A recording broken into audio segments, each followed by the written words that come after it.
త్రిలింగ దేశం అని ఒక దేశం ఉండేది. ఆ దేశానికి రాజు చంద్రసేనుడు. ఆ చంద్రసేనుడికి ఓ కొడుకు ఓ అల్లుడు ఉన్నాడు, రామసేనుడు హరిసేనుడు. రామసేనుడికి ఒకటే కోరిక, ఎట్లన్నా చేసి చంద్రసేనుడిని నా కృష్ణుడి నుంచి దొబ్బి కింద పడేసి అందులో కూర్చోవాలని.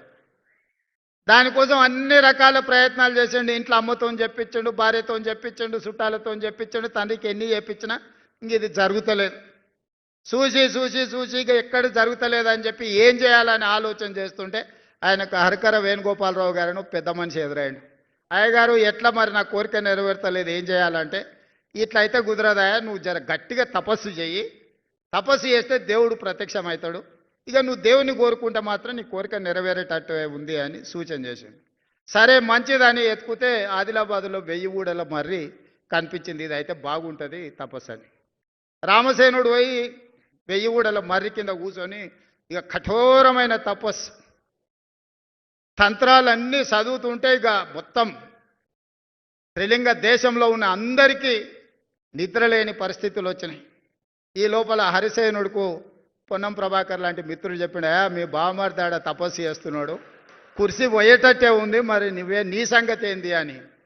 అమ్మ ఇదేదో ప్రమాదానికే వచ్చేటట్టున్నా. ఆయన కూడా ఆడిపోయింది, ఏం చేస్తుండో బావమరిది చూద్దామని.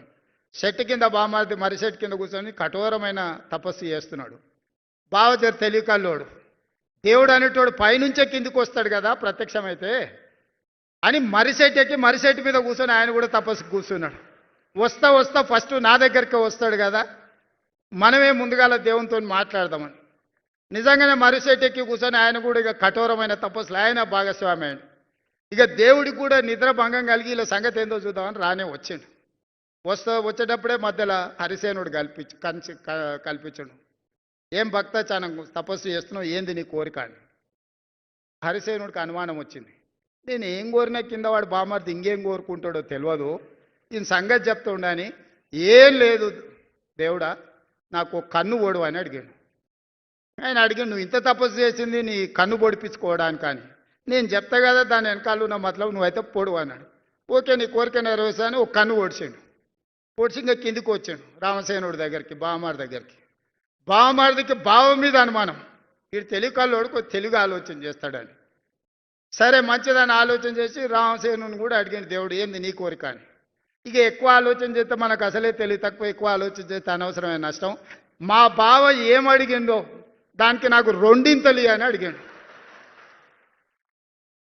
ఇక దేవుడు కూడా అల్క ఉన్నది కదా ఇది అని ఈయన 2 కళ్ళు ఓడిచేసిండు. వానికి 1 కన్ను లేదు, ఇంటికి 2 కళ్ళు లేవు. ఇక దేవుడు పోయినాక మళ్ళీ ఇద్దరు కలుసుకురు. అరే పరిస్థితి ఏంది, ఇట్లా అయిపోయా, ఇట్లయితే ఎట్లయితుంది, మరి ఎట్లా బతుకుదాం, మరి ఇట్లా కుదిరేటట్లేదు, ఇట్లా మనం పని చేసుకునే పరిస్థితి చేయి దాటిపోయిందని. అప్పుడు ఇద్దరు కలిసి ఒక ఆలోచనకు మాలో పెద్ద మనిషిని కలిసిరాయా, మా పరిస్థితి వానికి 1 లేదు, నాకు 2 లేవు, మా ఇద్దరు పరిస్థితి ఏందని. ఓ పని చేయండి, శుక్రవారం నాడు మక్కా మస్జిద్ కోండి, శనివారం నాడు బిర్లా టెంపుల్ కోండి, ఆదివారం నాడు మెదక్ చర్చ్ దగ్గర కోండి. ఆడ మెట్ల మీద కూర్చుంటే వచ్చేటోడు పోయేటోడు ఏదో ఒకటి ఇస్తాడు. ఇది బాగానే ఉంది. మరి ఎవడు నడవాలి, బాగా తెలికల్లోడు కదా. అరే నీకు 2 లేవు, నువ్వు నడవలేవు, నువ్వు నన్ను నీ భుజాల మీద ఎత్తుకో, నేను దారి చూపిస్తుంటా, ఇక నువ్వు నడుచుకుంటావా అని చెప్పి బామార్ది భుజాల మీద ఎక్కి ఇప్పుడు మక్కా మస్జిద్, శుక్రవారం శనివారం బిర్లా టెంపుల్, ఆదివారం మెదక్ చర్చ్ దగ్గర, రేపో మాపో పొన్నం గారు జూబ్లీ హిల్స్ కూడా వస్తారు, ఎందుకంటే ఆడ ఎన్నికలు ఉన్నాయి.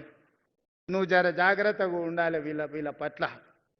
సో ఇది గతంలో వాళ్లకు వాళ్ళే ఇవాళ పేపర్లలో టీవీలలో మేం చెప్పుడు ఇచ్చిపెట్టండి, కుటుంబ సభ్యులే చెప్తున్నారు ఏం జరిగిందో, ఏ రకంగా దోపిడీ జరిగిందో, ఏ రకంగా అవినీతికి పాల్పడ్డారో, ఏ రకంగా కుటుంబ పంచాయతీలు ఈరోజు పక్కున పగులుతున్నాయో, పాపాల పుట్ట పగులుతుందో మీరు అందరు కళ్ళతో చూస్తున్నారు.